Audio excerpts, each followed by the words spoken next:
I want to get back to the editorial that I ranted about at the top of the hour. As the president was trying to govern and address the situation in Syria, the FBI was raiding the offices of his personal lawyer. Come on, Steve Hilton, the Next Revolution host. The president calls this disgraceful, and I flat out agree with him. What say you? Yes, and I completely agree with you, Stuart. Almost the first words you used in your take, the deliberate undermining of the president. That's exactly what's going on. Just go back a year and a bit, okay? The first weekend or so after the election in 2016, the establishment were just, I guess, in total shock that this outsider, someone from outside of their ranks, could have got elected president. But very quickly, that shock turned to rage and a deliberate attempt, exactly as you said, to undermine him, to take away the legitimacy that he earned having won the election. And I think that what you're seeing is a constant playing out of that in different areas. And of course, the center of it is the Mueller probe.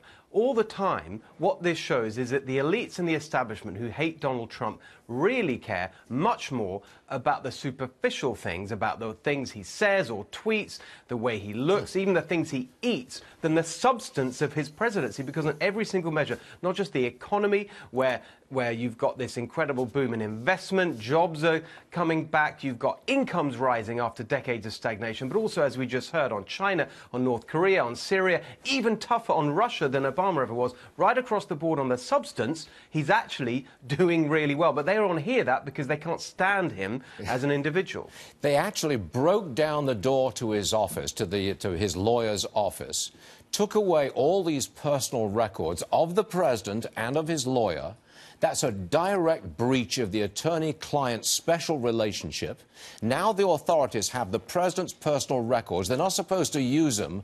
But, Steve, I will guarantee somebody leaks them to the benefit of those undermining our president. I think this is a disgraceful and atrocious situation.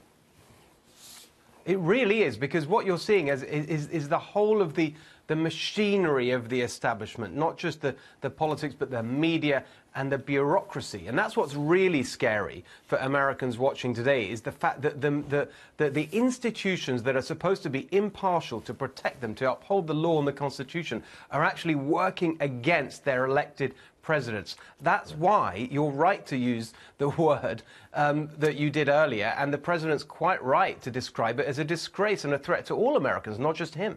Can you comment on Mark Zuckerberg? He testifies on Capitol Hill later on today.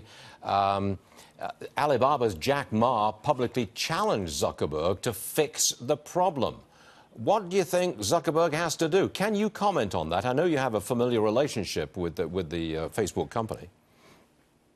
Yeah, my wife is a senior executive there, but I think that there's something really deeper even than the questions that he's going to have to face today. And I'm sure they're going to be very well prepared. He's already indicated he's going to make a full apology for not having dealt with this sooner and so on, the data breaches that are the immediate subject that they're going to be talking about. But there's something really deeper for Facebook and for other companies that rely on selling ads as their business model. Their whole business model is about using private data, personal data, to sell well-targeted ads. That's the fundamental issue that they're going to have to grapple with, because, okay, it's played out this time in terms of leaks to this sort of seemingly rather dodgy firm that got involved in politics, but there's going to be more. There's going to be other ways in which people feel that their privacy has been invaded, and that goes to the heart of their very business model. Are they prepared to change that? Is Facebook prepared to change that? Is Google prepared to change that? Because it's exactly the same for them. Let me ask you this, Steve, as we close here.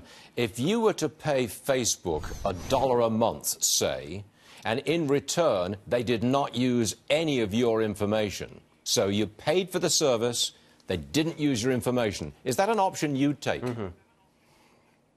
I would, and I think many people would, but I think that the question is, and this is where it gets really interesting, that one argument would be, well, that's all very well for people with money. The beauty of Facebook and services like Gmail and Google Search is that it's free. That means everyone can use it, including those who don't have the kind of money to pay even a dollar a month. And so their argument is, we're providing this service for everyone for free. Isn't that nice? Well, maybe, but isn't that a good argument for treating you like a utility?